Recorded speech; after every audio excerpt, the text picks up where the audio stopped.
Chers amis, chers auditeurs, bonsoir et bienvenue sur Méridien Zéro, l'émission française et francophone de Radio Bandera Nera. Vous le savez bien sûr, disponible également en écoute et réécoute chez nos camarades québécois de Québéca Liberata. Wiesdorf à la barre ce soir, accompagné du camarade Eugène Crampon. Bonsoir Eugène, comment allez-vous ? Très bien, merci. Nous avons le grand plaisir de recevoir ce soir le colonel Jacques Hogar. Bonsoir mon colonel. Bonsoir. Le colonel Jacques Hogar, officier de tradition, légionnaire parachutiste, auteur de 2 ouvrages remarquables. Tout d'abord, Les larmes de l'honneur, aux éditions Hugo Doc en 2005, qui traite de la guerre du Rwanda, et plus récemment en 2014, toujours chez Hugo Doc, L'Europe est morte à Pristina, qui traite, vous l'aurez compris, de son passage dans les Balkans, un livre, comme vous l'avez écrit, mon cher Eugène, à méditer et à faire circuler sans modération. Nous traiterons ce soir du parcours de ce grand soldat sur les différents théâtres d'opération sur lesquels il a été engagé, mais nous traiterons également avec vous, mon colonel, de votre vision du métier des armes, à l'aune des restrictions budgétaires, du rôle du soldat en 2015, la vocation bien sûr au métier des armes pour les jeunes soucieux d'engagement, de la dimension humaine de cet engagement, notamment en OPEX, vous me ferez part de votre expérience, de sacrifice portant au cœur un idéal, celui de la défense de notre pays. Nous aborderons également ensemble des sujets peut-être plus politiques liés à l'actualité de la défense, bref, vous l'aurez compris, des sujets vastes et passionnants. Et pour démarrer, je vous laisse la parole, mon cher Eugène, pour les hostilités.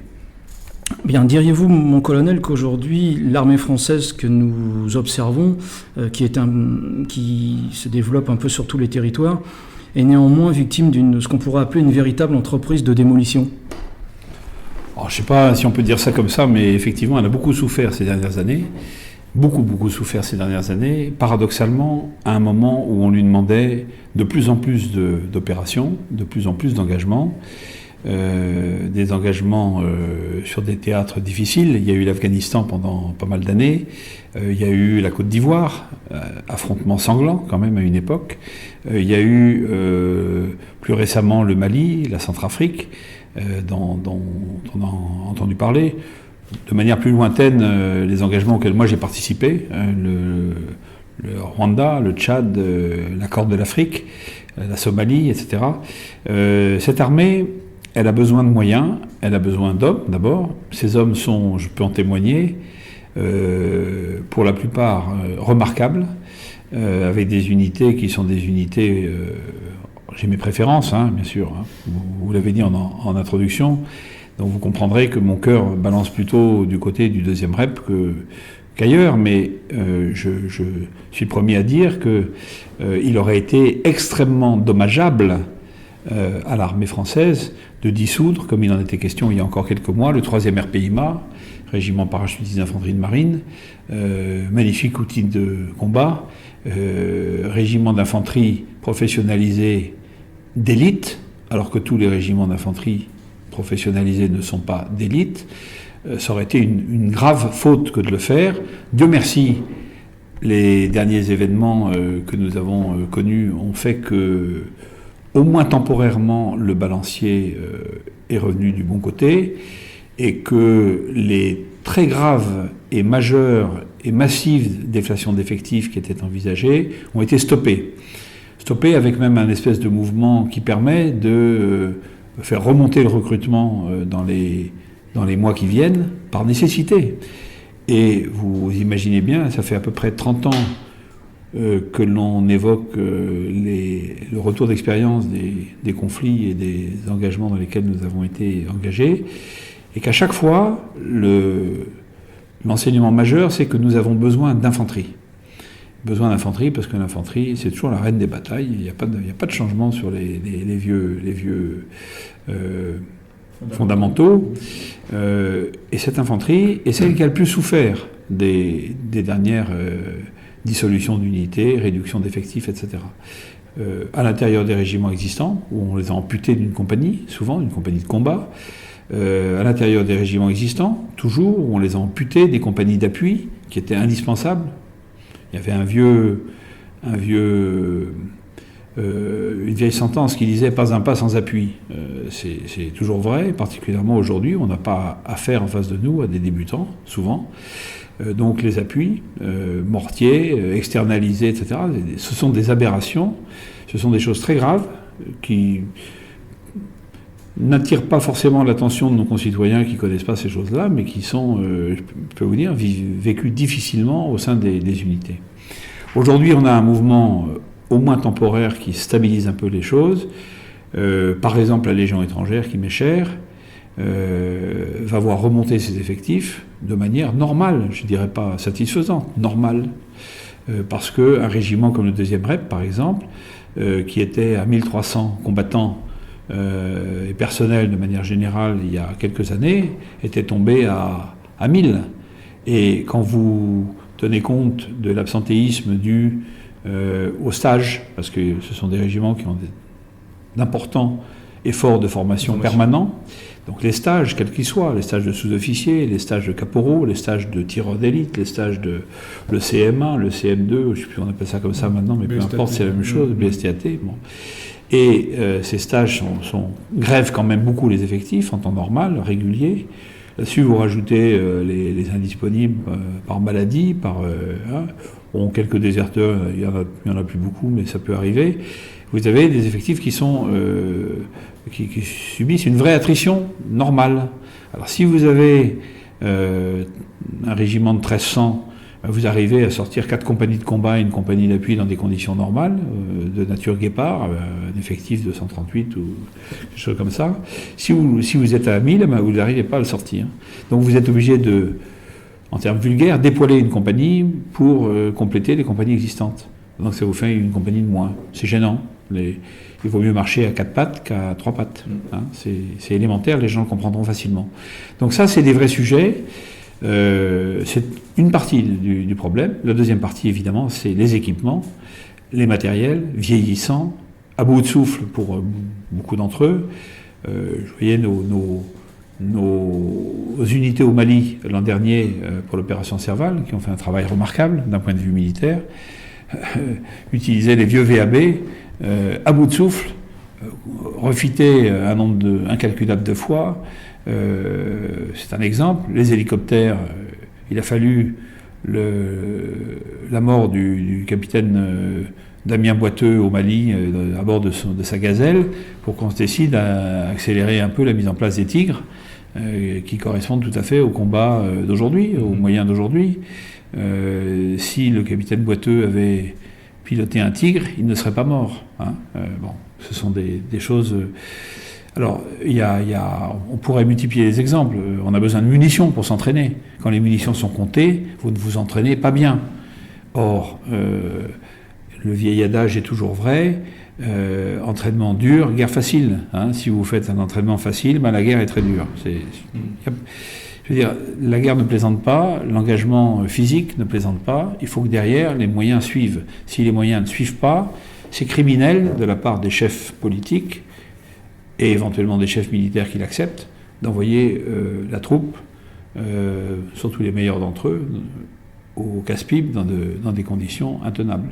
C'est aussi jouer un peu la facilité parce qu'on sait que dans l'armée française, il y a cette capacité d'adaptation qui a été une constante, je crois, pour la plupart des unités, qui est de se dire on fait pas grand-chose. Il y a des expressions connues qui résument bien cette situation-là. Moi, j'ai connu, lorsque je faisais des démonstrations, étant jeune sergent sur les stations radio à Montpellier, où on avait des Américains, des officiers américains qui étaient étonnés de voir la capacité d'un jeune sergent chef de station à s'occuper à la fois de l'exploitation de sa station, de son briband GC6, de son groupe électrogène, alors que dans leur logique à eux, c'est pas du tout ça. Donc plus on pousse les limites, et plus on demande à l'homme de pouvoir s'adapter.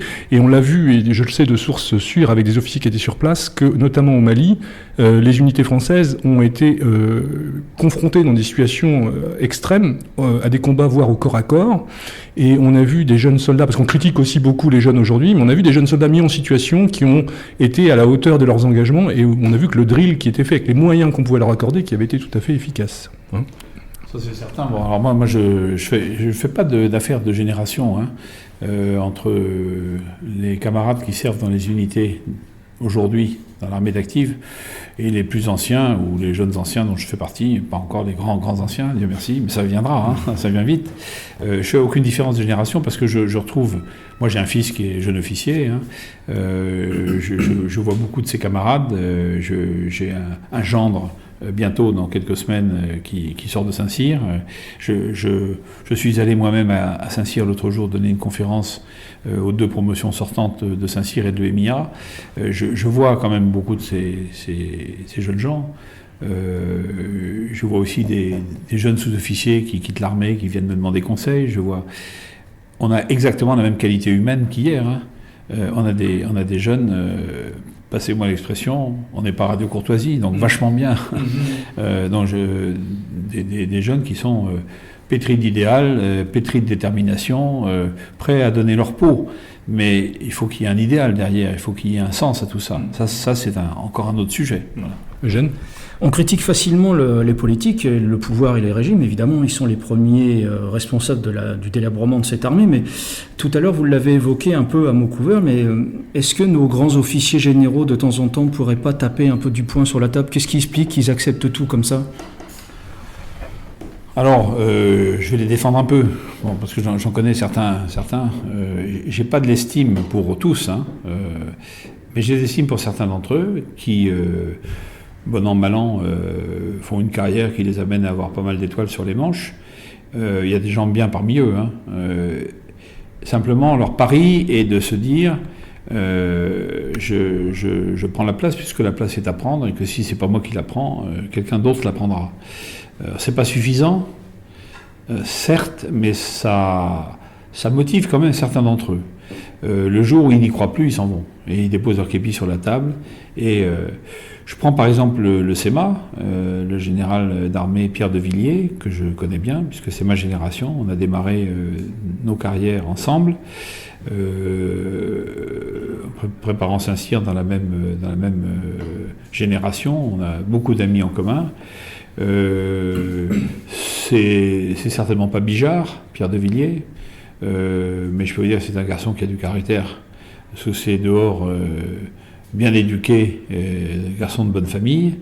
Je peux vous dire qu'il y a, avant que n'arrivent tous ces derniers événements qui font qu'on est en train un petit peu de réviser, modestement mais sérieusement quand même, le format dont on parlait à l'instant, je peux vous dire qu'il a quand même poussé son coup de sang, embarquant avec lui les chef d'état-major d'armée, pour aller voir le ministre et dire maintenant ça suffit. Hein.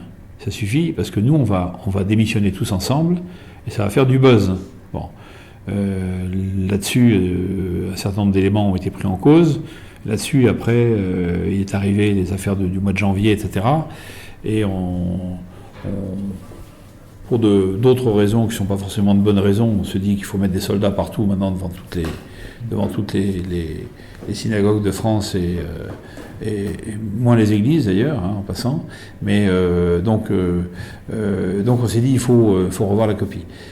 Tout ça, c'est quand même le fruit de beaucoup de prises de position qui ne se font pas forcément sous le feu des projecteurs, qui ne sont pas forcément, pour des tas de raisons que vous comprenez bien, de façon médiatique, mais qui existent. Je peux vous le dire. Voilà. Donc, parmi eux, il y a des gens qui vont à la soupe. Je ne vous donnerai pas de nom, mais qui font carrière. Et parmi eux, vous avez quand même des gens qui gardent une idée très précise de leur responsabilité, de leur idéal de lieutenant, même s'ils l'ont un peu adapté, évidemment, avec l'âge, les rondeurs qui arrivent et les cheveux qui s'en vont. Hein, voilà. Ouais, parce que justement, il est important de préciser que on ne peut pas, comme vous le disiez, mettre tout le monde dans le même panier et de se dire qu'il y a aussi des gens qui défendent la chose militaire et qui défendent l'institution pour justement ne pas tomber dans les travers, parce qu'on a du mal quand même, au bout du compte, avec tous ces terrains d'opération, on reviendra certainement sur le passage de la conscription, même si la Légion, vous l'avez pas connue, mais vers une armée professionnelle qui aujourd'hui amène nos soldats sur des terrains d'opération, quasiment partout partout, en tout cas sur de nombreux terrains d'opération, avec des moyens qui réduisent comme peau de chagrin. Donc je pense que les choses ne doivent pas être aussi simples pour ces gens qui sont dans de la hiérarchie. Ça doit être très compliqué, parce que là, le militaire rapidement fait place aux politiques. Voilà, alors ça c'est un vrai sujet. Je pense qu'on n'a pas assez de généraux politiques. On a beaucoup de généraux militaires, et il nous manque des généraux politico-militaires, ou voire même politiques tout court. Ça nous manque. Ça c'est pour moi un héritage c'est un héritage de la guerre d'Algérie. La guerre d'Algérie a été un traumatisme pour l'armée française. Elle a amené après une grande défiance des pouvoirs politiques qui sont succédés vis-à-vis des militaires, des officiers et des officiers supérieurs et généraux en particulier. Et donc à égalité de d'intelligence, de niveau intellectuel, de capacité profonde, de compétences. On préfère un caractère souple qu'un caractère un peu fort, c'est vrai. Donc vous avez des généraux qui ont interrompu une brillante carrière qui était bien démarrée parce que leur caractère était un peu fort. Manquait de docilité. Oui, on peut dire ça. Liberté de penser, liberté de parole, liberté de ton. Et donc, à un moment donné, ça peut déranger. Ou faire frissonner le jeune énarque de 35 ans qui, dans un cabinet ministériel, se voit arroger des pouvoirs qui sont quand même, somme toute, assez... Enfin, sujet à discussion en matière de légitimité. Hein. Jeanne ? Vous avez servi donc dans la Légion étrangère, au 2e REP, ce qu'on peut considérer comme vraiment un des meilleurs, si ce n'est le meilleur régiment de l'armée française. Vous étiez favorable, vous, à une professionnalisation totale de l'armée, ou vous étiez favorable au maintien de la conscription ? Alors, longtemps, j'avais pensé que la professionnalisation était nécessaire. Et en réalité, mon jugement est plus mesuré, entre guillemets. Je pense qu'il était indispensable que l'armée, à l'époque où la professionnalisation a été faite, qu'il y ait un beaucoup plus grand nombre d'unités qui soient professionnalisées. D'ailleurs, dans, je dirais, toutes les armes et tous les services, on en avait besoin. Mais je pense que c'est une erreur majeure que d'avoir supprimé d'un trait de plume la conscription. Moi, je le pense. Alors, après, c'est un sujet difficile parce que c'est un sujet, encore une fois, soumis je dirais, aux contraintes sonnantes et trébuchantes. Hein. Il y avait un vrai problème à régler. Le service militaire n'était absolument plus adapté. C'était les gens des classes les plus défavorisées qui le faisaient dans des conditions normales et c'est un scandale en soi. Il n'y a pas de raison. D'autant que les jeunes bourgeois ont autant besoin d'en chier ou de se faire former que les jeunes prolétaires, entre guillemets. Ça, je le pense vraiment. Donc, il y avait quelque chose à trouver. Alors, est-ce que c'est une forme de garde nationale ? Est-ce que c'est... Mais c'est bien dommage qu'on ait sacrifié le service militaire. Ça, oui. Il y avait une formule nouvelle à trouver, à repenser complètement, mais il fallait le faire. Ça, c'est une erreur. Pour vous, le service national s'inscrivait dans une logique de la relation entre l'armée et la nation. Moi, chez moi, on parlait toujours d'un impôt à payer. Est-ce que vous êtes dans cette logique-là ? Oui, et puis je pense que ça me paraît normal qu'un Français, un jeune Français, masculin, parce que je pense que les filles, ça c'est un autre problème, mais qu'un jeune homme donne une année de sa vie, ou une année et demie éventuellement, dans certaines conditions, à certains moments, etc., donne une année ou une année et demie de sa vie, pour apprendre le service des armes, et pour servir gratuitement son pays. C'est peut-être la seule fois où ça va lui arriver. En même temps, c'était jamais à sens unique. Il y apprenait beaucoup de choses. Il y apprenait le sens de la camaraderie. Il découvrait d'autres Français, d'autres milieux, d'autres conditions, etc. Je peux vous parler de mes beaux-frères, hein, qui ont vécu ça. Hein. Ils en avaient besoin et leur service militaire les a transformés, les a mûris, les a aidés à mener leur vie d'homme dans la vie civile dans de bien meilleures conditions que si ils y avaient échappé. Donc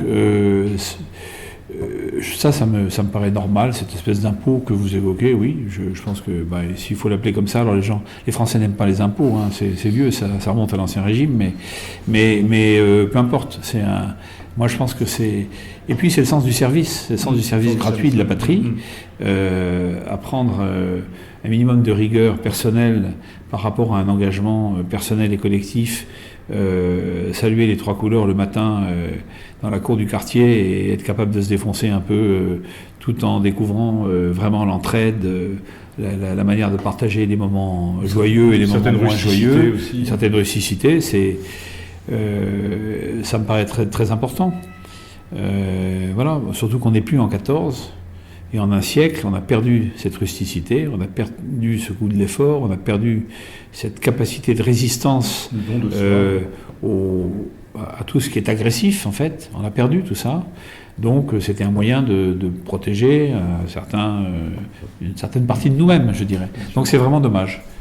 Alors, il y a aussi une réalité humaine dans les régiments aujourd'hui, c'est l'engagement massif de jeunes issus de l'immigration, pour qui, a priori, le drapeau français ne veut pas dire grand-chose. C'est pas dangereux d'engager des jeunes comme ça, au moment où la France combat précisément l'islamisme sur son territoire par moment, et puis au Mali ou ailleurs?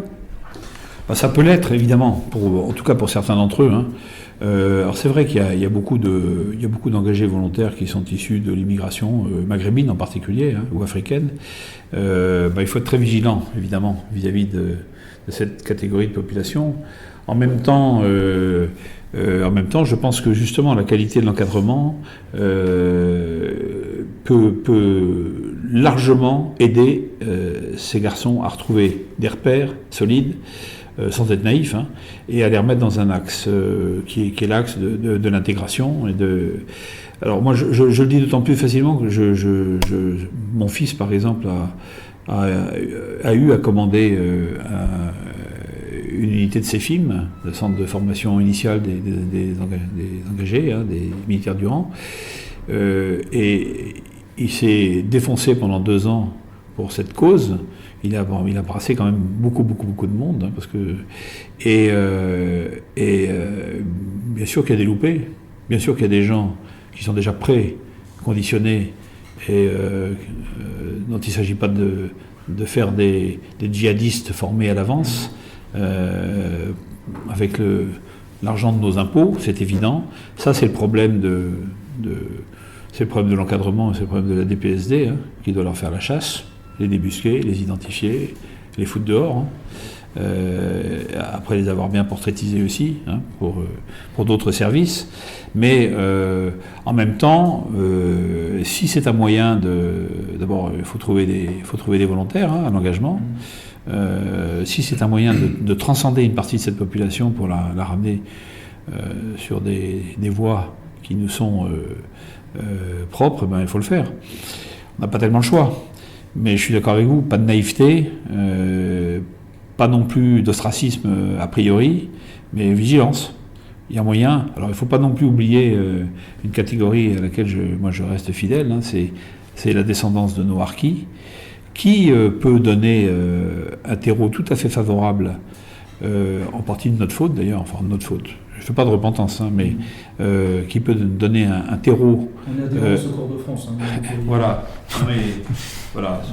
Secours de France, je trouve, Secours de France, pour citer cette association exemplaire, fait un super boulot de ce point de vue, pour intégrer des jeunes issus de l'immigration maghrébine, qui sont en fait les mêmes que les autres, mais sauf qu'ils sont les petits-enfants de nos harkis, qui ont choisi la France en mettant leur peau au bout de leurs idées, voire de leur idéal. Donc ça, ces gens-là, ça nous contraint quand même à une certaine... faut être prudent dans nos jugements un peu rapides. Je pense qu'il faut faire un effort particulier pour eux. On peut les identifier parfaitement, on a tous les moyens pour les identifier, il faut faire un effort particulier pour eux, ça c'est certain. Moi je pense par contre que leur intégration passe par un certain nombre par un volontarisme fort de leur part, qui est de vouloir s'intégrer dans la France d'aujourd'hui, dont la tradition est chrétienne, elle n'est pas musulmane. Les fondements de la France, c'est chrétien, c'est pas musulman.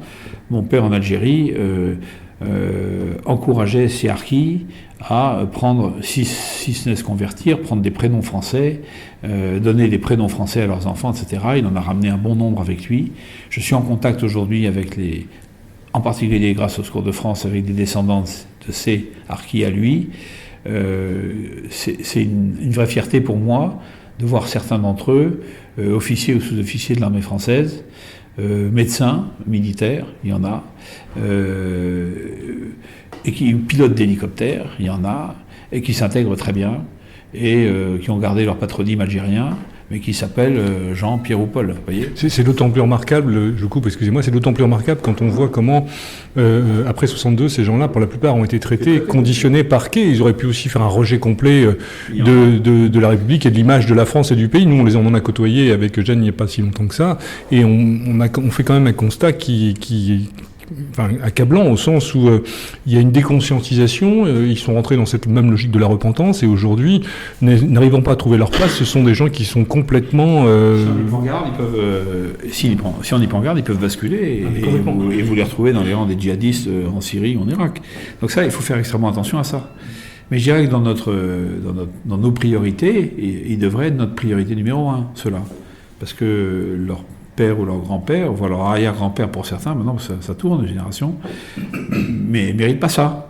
Ne méritent pas de les voir prendre une balle dans le crâne au fin fond de la Syrie ou de l'Irak pour une cause épouvantable. Hein. Donc il faut dire les choses. Donc voilà. Eugène. Oui. Il y a quelque chose que moi j'avais ressenti lorsque j'étais sous les armes, c'était la pénétration des idéaux, enfin en quelque sorte de la société civile. Autrefois, le monde militaire, c'était un peu comme une casserole avec un couvercle, il n'y avait pas grand-chose qui rentrait ou qui sortait, c'était un monde à part. Et j'avais été choqué un peu par cette pénétration des idées de la société civile, les droits de l'homme, l'antiracisme, etc. C'est quelque chose que vous avez ressenti, ça aussi ? Moi, personnellement, pas trop, parce que moi, j'ai été un privilégié dans ma carrière à moi. Hein.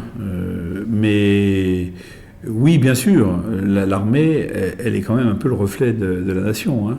À partir du moment où la nation est malade, et je pense que la nation France est malade, forcément l'armée, qui est un milieu plus préservé d'une certaine manière, mais on vient d'en parler, il peut y avoir beaucoup de failles qui s'établissent. L'armée subit forcément les mêmes influences. Donc, le don de soi, la générosité, jusqu'au sacrifice suprême, c'est des choses qui d'ailleurs se partagent avec sa propre famille, avec sa femme, ses enfants, ses parents, ses frères et sœurs. Quand vous voyez que des familles portent plainte parce que leur frère, leur fils, leur neveu est tué en opération, pour moi c'est aberrant. C'est aberrant. Je ne condamne pas la peine de ces gens-là. Je la comprends parfaitement. Je la partage. Moi, je suis allé aux obsèques des parachutistes du 8e RPIMA tués à Ozbin il y a quelques années. Et je peux vous dire que dans mon fort intérieur, j'étais noué par l'émotion.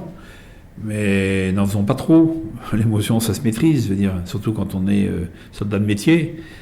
On sait qu'il va y avoir des pertes. L'engagement, même initial, suppose l'acceptation du sacrifice suprême. Alors ça se partage avec sa famille, avec ses proches. Je trouve ça absolument aberrant de penser qu'on puisse porter plainte contre l'armée française, contre des chefs, parce qu'il y a des morts sur le terrain. Ça fait partie des risques initiaux, même s'il y a des conneries de fait, parce que... il y en a probablement. Il y en a forcément. Forcément, il y en a eu toujours et il y en aura toujours. Un engagement militaire amène toujours des chefs brillants et des chefs moins brillants à exercer leur talent sur le terrain aux dépens de la vie de leurs hommes. On a connu ça en 14-18 dans des conditions phénoménales, avec des centaines de milliers de morts, si vous voulez, ou voire de millions de morts. Donc, alors aujourd'hui, quand on a 10 morts quelque part, c'est un événement. Je ne discute pas sur le fait que 10 morts, c'est 10 morts de trop, hein, mais ça fait partie du sacrifice. Alors ça rejoint votre question. Oui, ça c'est très gênant de voir ça. Il y aurait quelque chose de scandaleux demain, c'est de voir des syndicats dans l'armée. C'est la mort de l'armée française, si des syndicats voient le jour. Qui veut nous imposer les syndicats si ce n'est l'Union européenne ? Donc gardons là aussi notre indépendance nationale pour préserver nos outils, ceux dont la liberté et la vie et la dignité et le devenir de nos enfants, de nos petits-enfants dépend. Donc voilà. Comment vous expliquez, mon colonel, le fait que la nation française, aujourd'hui, l'Armois, on perd 10 hommes en Afghanistan dans une embuscade à Ouzbin, la France entière pleure à juste titre, mais il y a encore 40 ou 50 ans, on en discutait il y a quelque temps avec Wilsdorf, avec un ancien de la RC4, un bataillon en octobre 50, en une semaine, ils sont 450, ils reviennent, ils sont 7. Et personne ne pleurait à l'époque. Comment vous expliquez cette femélisation un peu de la société en 40-50 ans là ? Je vous dis, la société elle-même, il faut lire l'excellent discours de Solzhenitsyn en 78 aux étudiants d'Harvard. j'ai relu ce fascicule qui est court, hein, qui doit faire une trentaine de pages, il n'y a pas très longtemps. Je vous assure que tout y est. Tout y est. C'est-à-dire toute la maladie mentale, morale, psychologique, idéologique de notre vieil Occident y est. On peut même parler de perversion. Oui, on peut parler de perversion. Alors tout a été fait pour ça. Moi j'ai ma théorie là-dessus. Hein. Je ne sais pas si c'est le lieu ou le moment de l'évoquer, mais si, c'est tout à fait. Je pense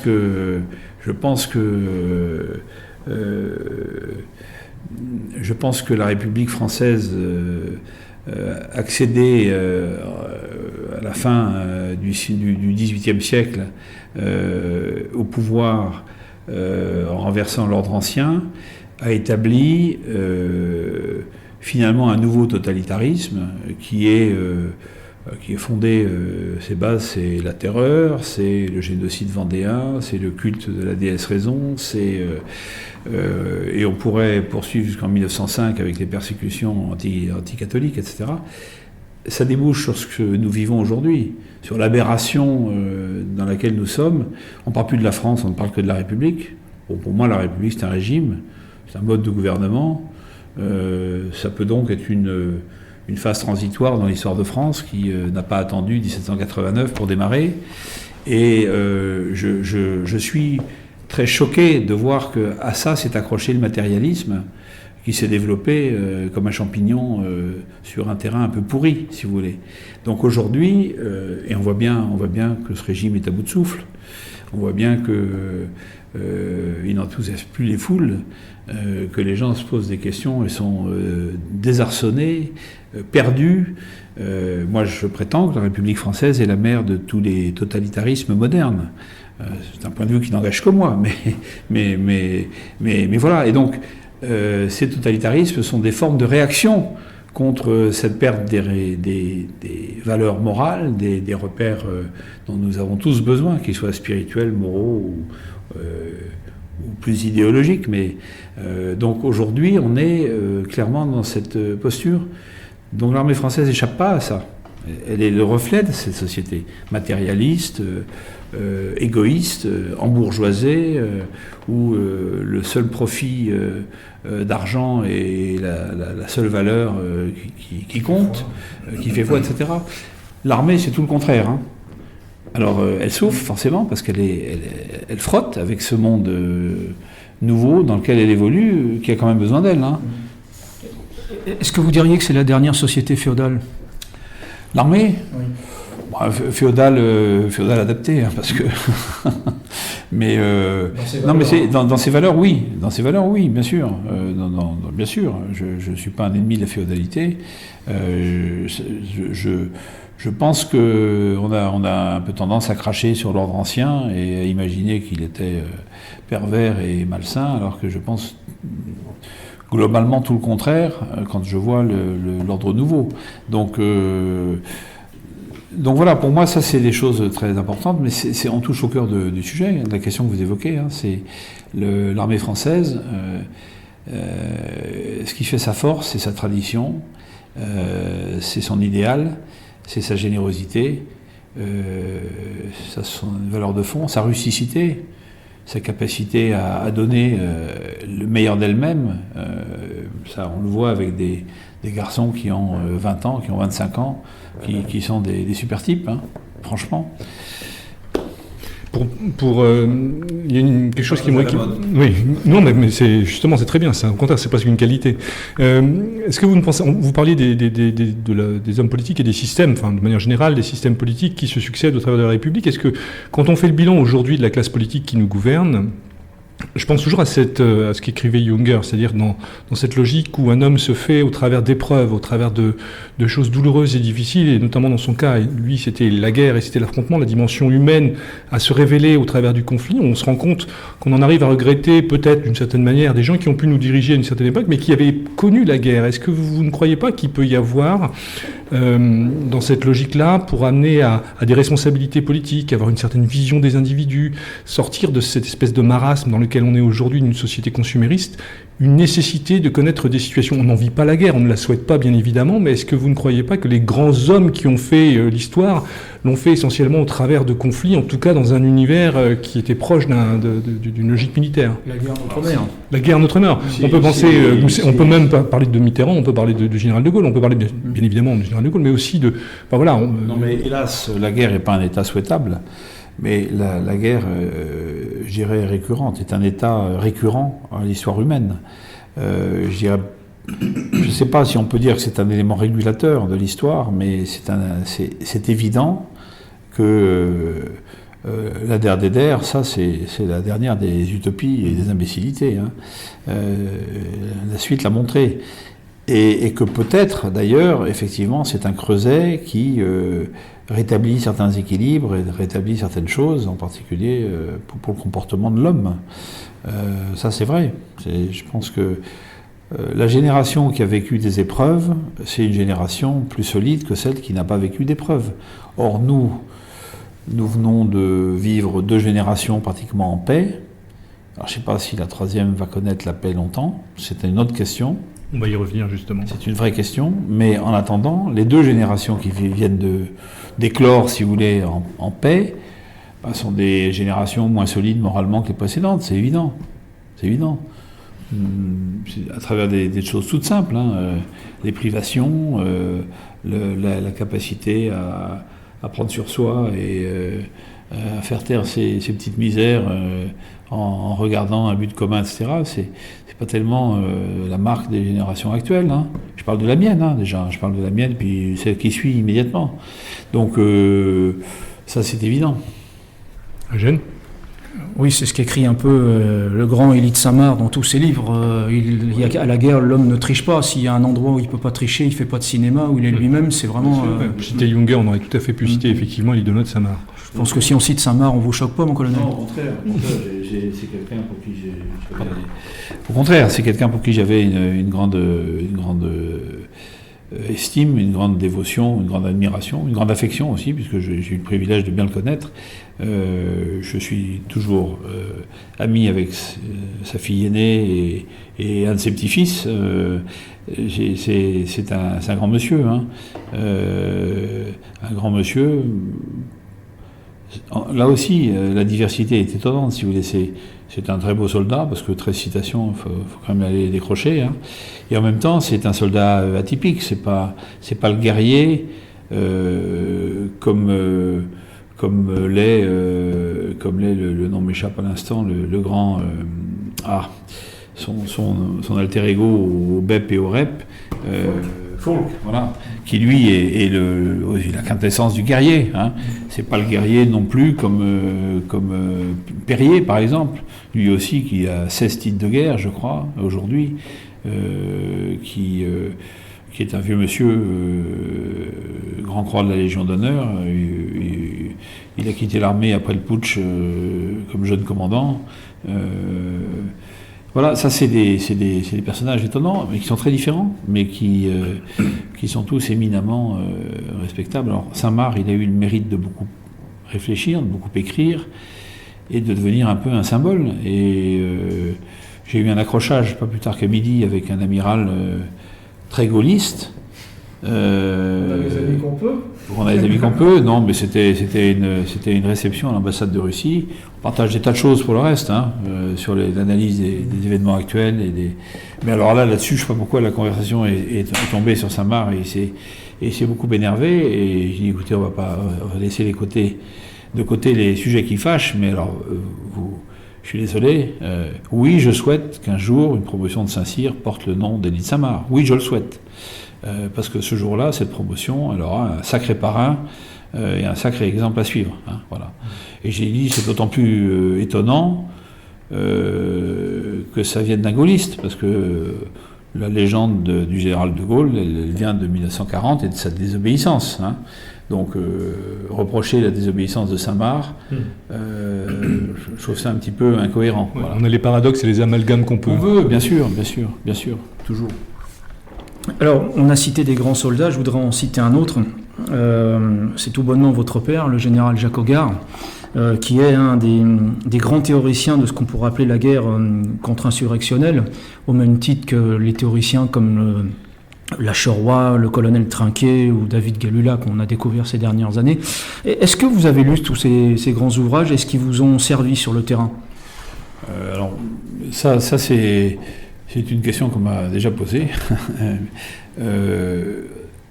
Ma vocation militaire, personnelle, bien sûr, elle a été un peu préparée et conditionnée par mes relations directes avec mon père, que j'admirais beaucoup. Mais vraiment ma décision, alors que je me destinais au départ à l'école navale, et j'étais vraiment un peu trop mauvais en mathématiques pour avancer dans cette direction-là, je me suis posé la question de savoir ce que je faisais. Est-ce que j'aimais plus les bateaux, et à ce moment-là je devenais par exemple commissaire de marine, ou est-ce que j'aimais plutôt l'engagement, le commandement Et en fait c'est un livre qui s'appelle Contre-guérilla, qui a été écrit par un nom que vous n'avez pas cité dans ce que vous venez de prononcer, qui est celui de Pierre Souiry-Roland, qui était un des camarades de mon père, un peu plus jeune que lui, en Indochine et en Algérie, et qui est un des maîtres, un des vrais maîtres de la guerre contre-insurrectionnelle, ou qu'on appelait à l'époque la guerre révolutionnaire. Bon. Et ce bouquin m'a enthousiasmé, j'avais 15 ans. Je n'arrive pas à le retrouver, je le cherche partout sur Internet, je le traque. Si quelqu'un le trouve, merci de me le dire, parce que on fait un appel à nos auditeurs. Je l'achète à prix d'or, parce que c'est un bouquin qui m'a marqué. J'avais 14-15 ans, et c'est là que je me suis dit, moi je vais être soldat, et je vais être soldat de l'armée française, de l'armée de terre. J'ai compris, je ne ferai pas de mathématiques, ça m'arrange, mais voilà. Et pourtant j'aimais la mer, j'aimais la voile, j'aimais la navigation, j'aimais une règle CRA, une carte marine, ça me passionnait, etc. Mais voilà. Et donc c'est là que j'ai vraiment bifurqué. Donc pour répondre à votre question plus précisément, oui, bien sûr, j'ai lu la guerre moderne de Trinquet, j'ai lu les écrits de mon père, parce que mon père n'a jamais fait de livre, mais a fait une série d'articles étalés sur quelques années, et s'est tapé aussi la rédaction des documents de l'école de guerre, puisqu'il avait fait cette transition, il est l'école de guerre, et puis il y est resté comme professeur pendant un ou 2 ans, si mes souvenirs sont bons, dans la foulée, avant de repartir en Algérie sur le terrain. Et donc il a eu le temps de théoriser tout ce qu'il avait mis au point comme pratique pendant la guerre d'Indochine. Et c'est donc lui qui s'est tapé, si je puis dire, le cours de guerre révolutionnaire à l'école de guerre dans les années 57, 58, 59, qu'il enseignait aux stagiaires, qui le suivaient, qui a également rédigé le TTA, je ne sais plus combien, sur la guerre psychologique, etc., 117 je crois, et voilà, qui a été pendant 3 années, il a mis en interruption les opérations, et il s'est consacré mais il n'a pas écrit de livre, à la différence des autres. Il y a d'autres grands noms parmi les gens que vous avez évoqués qui font partie de cette école, mais il n'y avait pas beaucoup de généraux qui se sont intéressés à l'affaire à l'époque. Le général Beaufre, pas trop, le général Allard un peu, voilà, de mémoire, parce qu'il y avait en même temps l'émergence de la doctrine nucléaire qui avait l'air paradoxalement opposé à ces concepts de guerre anti-insurrectionnelle. Alors oui, ça m'a servi pour comprendre une chose simple, mais qui est vitale, à mon avis, qu'on oublie facilement. La preuve en est, ce sont les derniers événements militaro-politiques que nous subissons. C'est qu'une opération militaire n'a pas de sens si elle n'est pas mue par un objectif politique ambitieux et clair, et si elle ne mobilise pas toutes les ressources pour ça. L'exemple frappant, flagrant, c'est le Mali, où on a mené en début d'année dernière, ou déjà 2 ans, une opération Serval exemplaire au plan militaire, et qui n'a pas servi à grand-chose en réalité, puisque on a laissé se remettre en place le régime ancien au Mali. On n'a pas sauté sur l'occasion pour faire émerger, fort de notre victoire militaire sur le terrain, faire émerger un Mali nouveau. On a exactement remis en place le même qu'avant, avec ces vieux démons, sa corruption, son mépris des populations blanches du nord du pays, les Touaregs en particulier, l'absence totale de dialogue, la volonté de revanche du sud sur le nord. Et donc on a encouragé tous les ferments de guerre entre le nord et le sud du pays, mais en leur donnant encore peut-être plus d'ampleur que si on avait voulu vraiment traiter cette question. Or, rappelez-vous le président Hollande, pressé d'en finir, des élections à tout prix, parce que ça c'est le maître mot, faisons des élections n'importe comment et élisons n'importe qui, on se frotte les mains en se donnant un mot de conscience, et finalement, eh bien, tout ce qu'on a fait n'a servi à rien. C'est exactement ce qui s'est passé au Mali. On a aujourd'hui un Mali exsangue, aux mains d'un pouvoir corrompu, plus encore que le précédent, une armée exsangue, pourtant... Bernard Lugan défini comme une armée de coupeurs de route et de voleurs de poules. Bernard Lugan a raison, et pourtant l'Union européenne s'est personnellement investie avec beaucoup d'argent et beaucoup de formateurs dans la reconstruction d'une armée malienne, digne de ce nom, qui est égale à zéro. Bande de coupeurs de route et de voyous, Lugan a raison. Donc on voit bien qu'on a complètement raté notre effet initial, qui était parfaitement atteint. Et donc ça, c'est grave. Et ça, vous trouvez, ça c'est le premier, à mon avis, des enseignements de ces maîtres de la guerre révolutionnaire, de la guerre anti-insurrectionnelle française, c'est bien d'avoir prouvé ça, et établi ça comme première règle. Et une deuxième règle très importante, c'est que, donc c'est le but politique, hein, ça c'est vraiment il n'y a pas d'opération militaire, il n'y a pas d'armée sans but politique derrière. Si on nie ça, ben on va dans le mur. Bon. Deuxième règle très importante pour moi, à mes yeux, qui m'a servi, j'ai vécu ça au Rwanda par exemple, dans ma propre expérience, hein, mais aussi à Djibouti, au moment de la rébellion du Nord, aussi en Somalie, c'est que vous ne faites rien sans les populations locales. Et les populations locales, il faut les amener à se prendre en main, y compris militairement, à prendre les armes pour leurs propres intérêts et leur propre défense et leur propre survie et ainsi de suite. Et donc ça c'est aussi très important parce que ça veut dire que c'est très bien d'avoir un deuxième REP, un troisième RPIMA, mais ça veut dire aussi qu'il faut des unités proches des populations des pays dans lesquels on intervient, qui les connaissent, avec des cadres rompus à ces métiers. Ça veut dire, par exemple, dans l'armée française, que l'idée visant à dissoudre les troupes de marine est pour moi une idée criminelle et imbécile, parce que c'est dans les troupes de marine que se trouve logée, si je puis dire, la plus grande expérience africaine. L'Afrique, c'est quand même notre précaré, c'est quand même le moyen, le continent par lequel la France conserve encore aujourd'hui un certain poids dans le monde.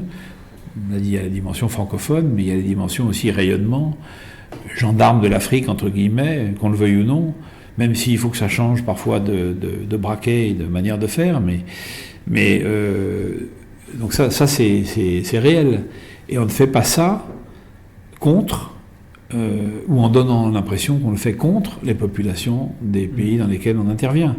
Donc ça, pour moi, c'est... Il faudrait peut-être recréer aussi ce qu'on appelait un peu l'idéologie ou le modèle SAS Algérie auprès des... Bien sûr. Alors ça a été élevé à haut niveau par les sections administratives spéciales en Algérie, qui ont fait un travail fantastique. Moi, j'avais un vieil ami, et merveilleux ami, qui était le commandant Georges Oudinot, qui a écrit un très beau bouquin, un béret rouge en képi bleu, hein, c'est un bouquin qui va faire 500 pages, énorme, sur ses 5 ans de guerre en Algérie, comme chef de SAS, au fin fond de la Grande Kabylie, et on y voit tout le travail de fond qui a été fait par ces gens-là, dans des conditions difficiles, risquées souvent, hein, mais qui était fondamental, qui était le trait d'union entre les populations locales, quelles qu'elles soient, et la mère patrie. Hein.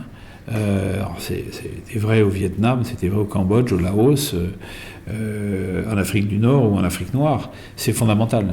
Et ça, c'est un vrai enseignement c'est la base Tout le reste, après, il y a de la tactique, il y a discuter ou pas discuter avec une rébellion, il y a etc. Ça, bien sûr, ça c'est des règles, mais on rentre dans la technique, je dirais. Mais plus avant, il y a cette philosophie de la guerre contre-insurrectionnelle qui veut dire quelque part, vous allez me trouver peut-être gnangnan, mais qui veut dire être capable de conquérir l'amour des populations au milieu desquelles vous intervenez. C'est facile, c'est possible. Et c'est ça le véritable enjeu. Quand vous arrivez à faire ça, vous coupez cette population de la rébellion qui veut la retourner à son profit, ou qui veut l'encadrer ou la terroriser à son profit. J'ai vu ça au Kosovo aussi. C'est des enseignements très concrets qui m'ont servi dans la conduite de mes propres modestes responsabilités sur le terrain, c'est évident. Est-ce que, justement, est-ce qu'il n'y a pas aujourd'hui une logique de l'immédiateté ? On parlait de ce problème aujourd'hui dans la gouvernance militaire, enfin des gens, des politiques, de ne pas avoir de vue plus lointaine. Est-ce qu'on n'a pas un peu peur aujourd'hui d'être accusé de colonialisme ? Parce qu'on se rend compte qu'en fait, c'est devenu une vraie constante. On va en Libye, on bombarde, mais on ne s'intéresse pas aux problèmes politiques derrière, et on crée un chaos abominable dont on paiera les conséquences, dont on paye les conséquences, mais dont on va les payer encore plus lourdement probablement. L'Afghanistan en est également un excellent exemple. Les Américains, eux, leur problème est différent. C'est-à-dire que les Américains interviennent, ils font ce qu'ils ont à faire, ils ne s'intéressent pas aux populations locales, alors que nous, on avait cette tradition-là. Est-ce qu'aujourd'hui, on ne fait pas cette espèce de complexe ? Au-delà du fait que politiquement on n'est pas capable d'avoir de vision au sens large, de retrouver ce qui a fait, je dirais, les compagnies sahariennes, ce qui a fait cette logique politique et militaire à la conquête des populations. Je ne veux pas dire qu'on a été civilisé, j'aime pas ce terme-là, mais on a apporté quelque chose. Aujourd'hui, on n'est plus capable de ça parce que ce qu'on fait pas un espèce de complexe. Est-ce que aussi la réintégration au sein de l'OTAN, on va en parler, n'a pas fait disparaître aussi toutes ces choses qui faisaient un peu une originalité, une spécificité de l'armée française ? Si, certainement. Alors, bien sûr, moi je crois, d'abord avant tout ça, il y a quand même une notion politique et une notion fondamentale. On peut être d'accord ou pas d'accord avec les gouvernements qui sont succédés jusque dans les années 70, début des années 70. Je fais par exemple référence à la période gaullienne ou gaulliste, mais force est de reconnaître qu'il y avait à ce moment-là une vraie politique étrangère de la France. Qu'on soit d'accord ou pas d'accord, mais il y avait une vraie politique étrangère de la France. Cette notion s'est complètement délitée avec le temps, et aujourd'hui, il n'y a aucune politique étrangère de la France. Ou alors il faut m'en expliquer la logique, parce que quand vous tapez sur les djihadistes au Nord-Mali et que vous les aidez en Syrie et en Irak, chercher la logique.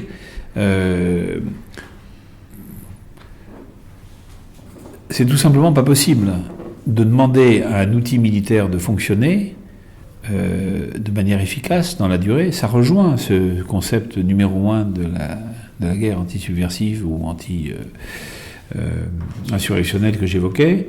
C'est que tout ça, il doit y avoir une vraie cohérence, un vrai but politique, Donc, la première des conditions, c'est de disposer d'une vraie politique étrangère, cohérente, d'une vraie vision, vers quel but veut-on aller, vers quel objectif veut-on aller, avec quels alliés, contre quelles menaces. Puis à partir de là, on met les choses en ordre. Mais si on n'a pas du tout cette vision-là, ce qui me paraît être le cas aujourd'hui, ça nous amène à être totalement... à faire des coups, comme vous le disiez très justement. Le coup de la Libye, c'est absolument lamentable. Lamentable.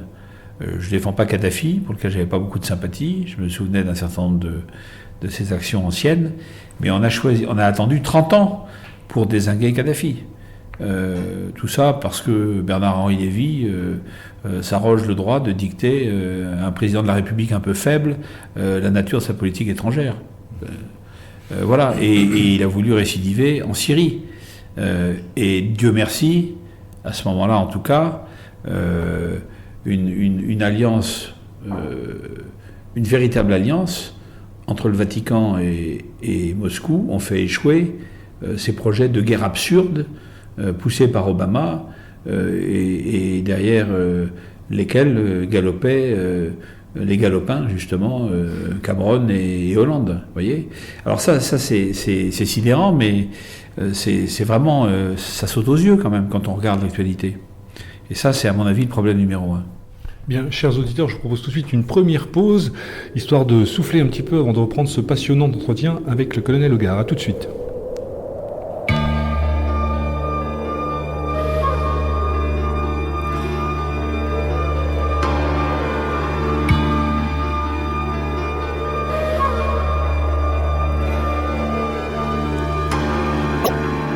Garçon, si par hasard, sur ton livre d'histoire, tu tombes sur ce nom. Cameron. Garçon, regarde bien cette page d'histoire et n'oublie pas ce nom. Cameron. Le ciel de feu du Mexique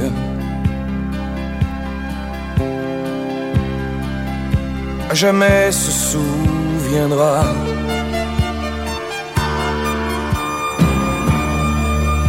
de ce combat héroïque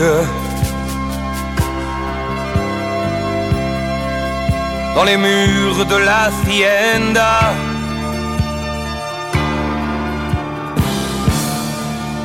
Dans ce décor gigantesque,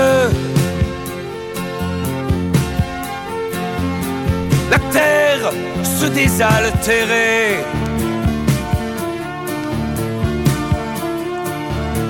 Du sang qui courait dantesque sur la prairie qui brûlait.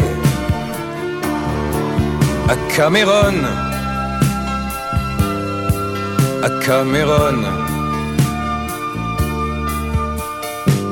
garçon, sur le chemin qui conduit à la gloire, tu dois trouver ce nom. Cameron. Garçon, si ton destin exige une victoire, n'oublie jamais ce nom. Cameron.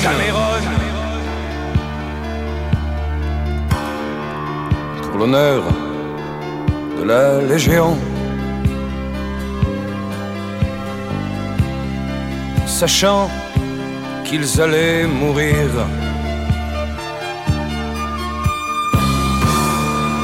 jusqu'au bout de leur mission, fiers de tomber pour l'Empire, ils étaient 62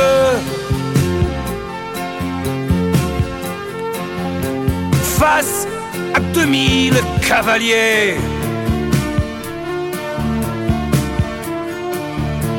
Le soleil baissa les yeux lorsqu'ils furent exterminés. À Cameron,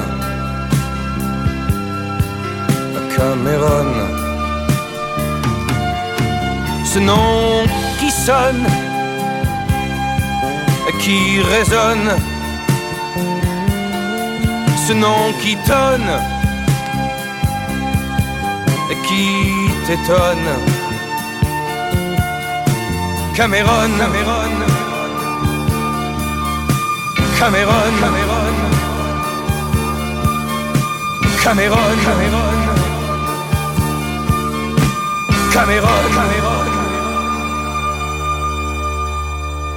Chers auditeurs, de retour sur Méridien Zéro ce soir avec le colonel Jacques Hogar.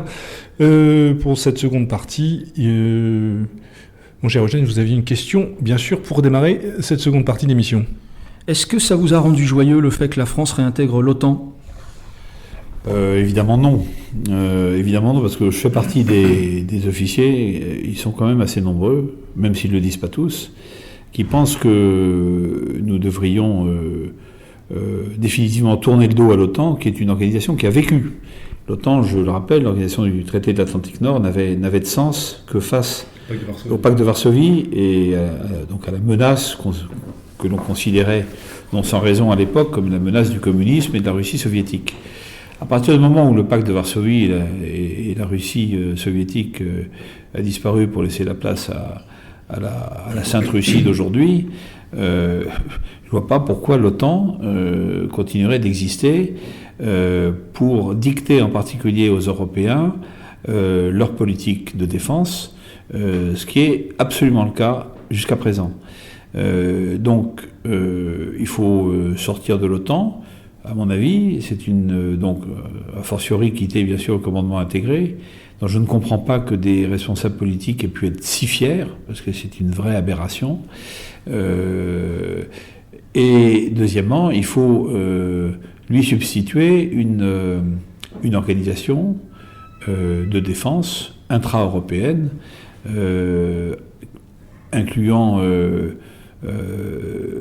les pays d'Europe de l'Ouest, dont la France évidemment, jusqu'aux pays d'Europe de l'Est, incluant évidemment la Russie.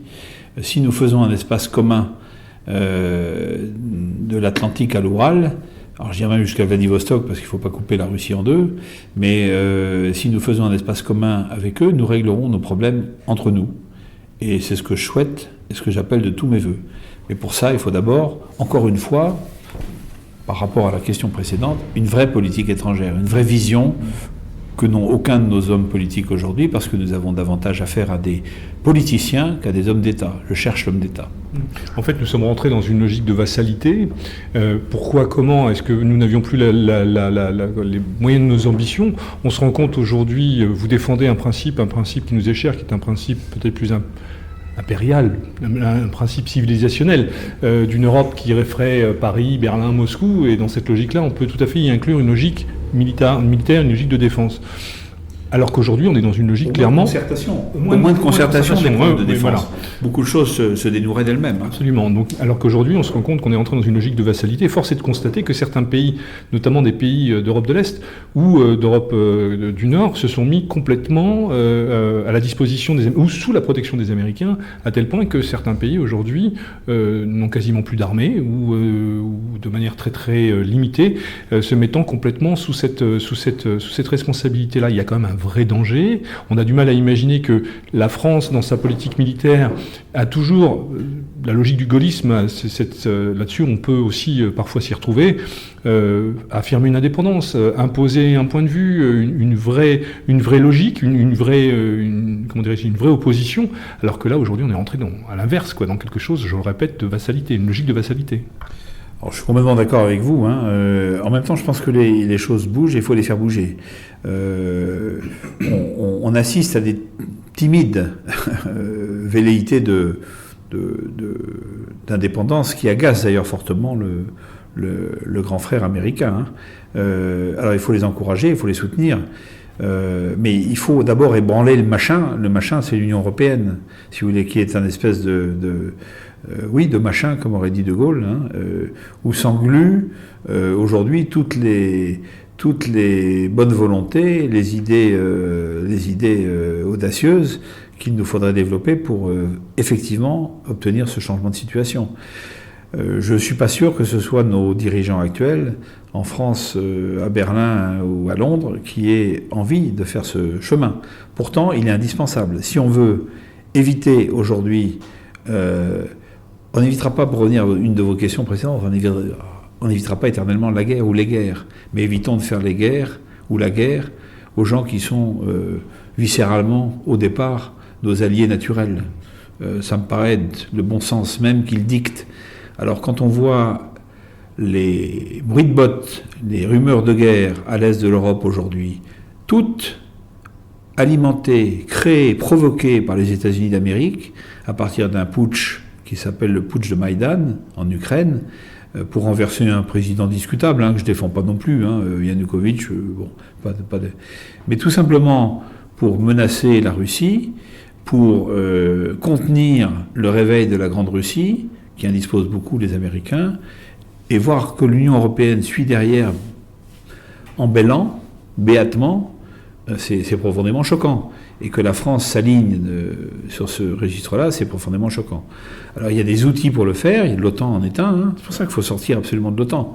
Il faut sortir absolument de l'OTAN.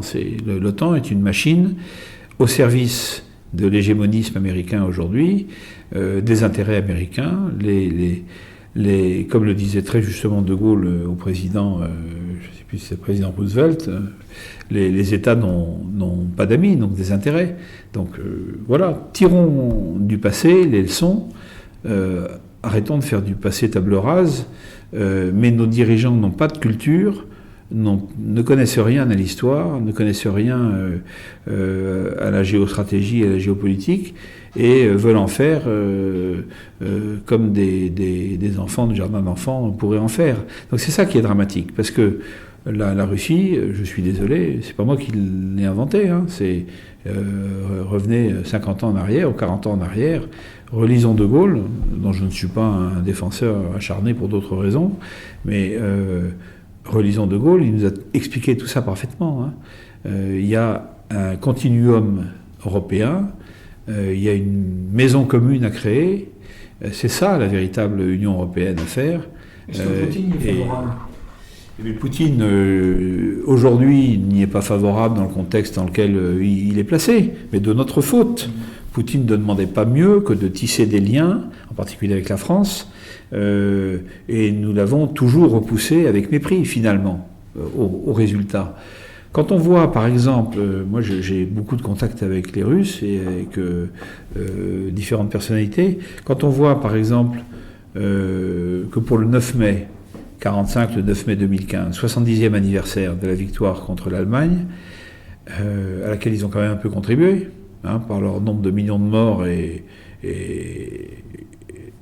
je ne suis pas un turiféraire non plus de l'armée rouge, hein, me faites pas dire ce que j'ai pas dit, mais quand on voit qu'on envoie en Russie pour représenter la France le plus anti-russe de tous nos ministres, qui se prétend ministre des Affaires étrangères, mais qui est quand même pas tellement branché aux affaires de la diplomatie internationale, hein, et qu'il ne va pas à la parade militaire, qui pour les Russes représente le cœur de leur patriotisme, le cœur de leur foi patriotique, de leur mémoire par rapport à cette guerre qui les a décimés, pour lesquels ils ont fait des sacrifices colossaux, qui ne va même pas, le lendemain, à l'instar de Mme Merkel, déposer une gerbe au monument du soldat inconnu russe, et qui se contente d'aller manger des petits fours et boire de la vodka.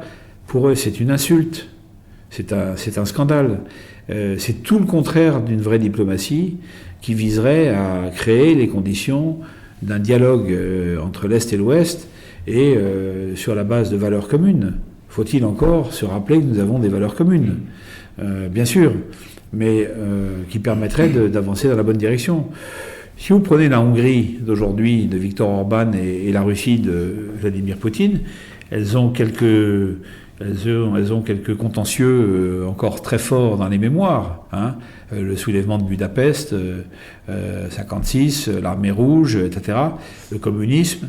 Mais aujourd'hui, la Russie et la Hongrie, Poutine et Orban se retrouvent sur un socle de valeurs communes, parce que les temps ont changé, et le communisme existe, mais aujourd'hui, ils sont en train de restaurer la grandeur de leur pays, l'unité de leur pays, la cohérence de leur pays, en assimilant toute leur histoire. L'autre jour, je parlais de ça avec l'attaché de défense russe à Paris, qui est un ami, qui m'a offert comme cadeau, parce qu'ils adorent les cadeaux, j'en ai été très touché, le lendemain de l'anniversaire de la fin de la Grande Guerre patriotique, m'a offert un coffret. J'ouvre le coffret, qui est un écrin, il y avait 18 médaillons représentant les 18 maréchaux soviétiques de la victoire. Au premier rang desquels, il y a le maréchal Staline.